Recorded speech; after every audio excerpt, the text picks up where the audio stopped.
Hi, Odessa here with Odyssey Healing, and today I want to talk about how New Age healing modalities such as Theta Healing intersect with social justice work. It's been a really interesting topic for me because social justice work calls attention to the inequalities and the oppressive nature of this reality in hopes to bring more equality and hopes to bring awareness to just how much different levels of oppression and privilege affect people's lives. And it's something that I care very deeply about. And it's something that I do in my work as a therapist. I'm often looking at my clients' current life situations through a social justice lens. How does their privilege or oppression affect the experiences that they have in their lives, including how they have shaped their own personality?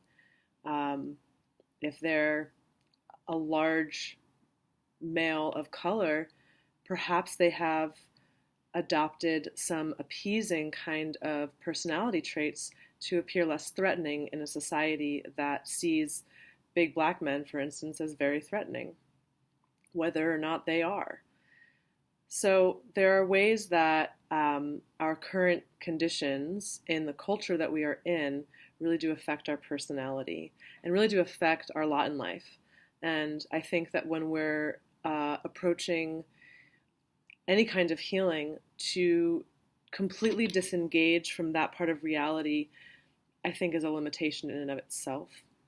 And I often grapple with how do we reconcile that real reality with some of the tenets of New Age spirituality or healing modalities that talk about really having the power to create the reality that you want, that you are always attracting experiences to you.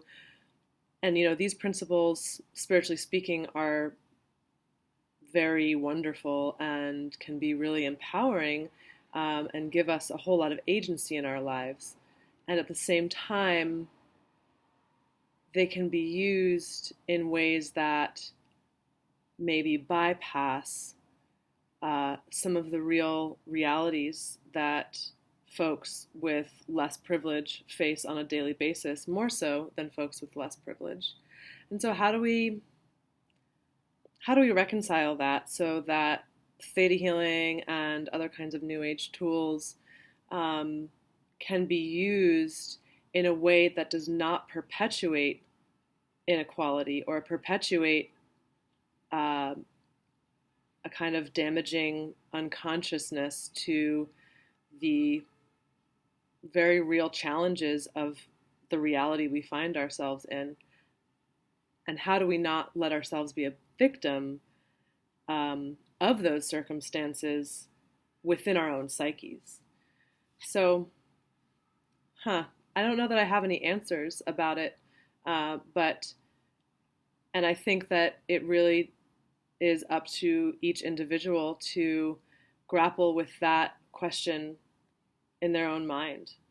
And I think it has a lot to do with our positionality and with our privilege. And so I like to invite everybody that I work with to really get a sense of what their positionality is in the world. What kind of privileges do you enjoy? What kind of oppression do you experience on a daily basis? How has that affected what you believe about yourself? And are those beliefs that you can work on so that you can have a different experience of your reality? And how do we come together in a group, in a diverse group, with all different kinds of walks of life, and start to understand how that has shaped each individual person, as well as the group that we're in and the culture that we're in? And I think that a really important part of this work, of any healing work, is looking in our ancestry, in our past. And I love the theta healing work on the genetic and the historical level for this reason, looking at how our ancestors formed beliefs about themselves, about people like them, about people not like them, and how does that affect us in our current state, in our current reality that we share, or in our current solo reality that's just inside our own bodies and psyches? How does all of that history impact me today? And what can I do to clean up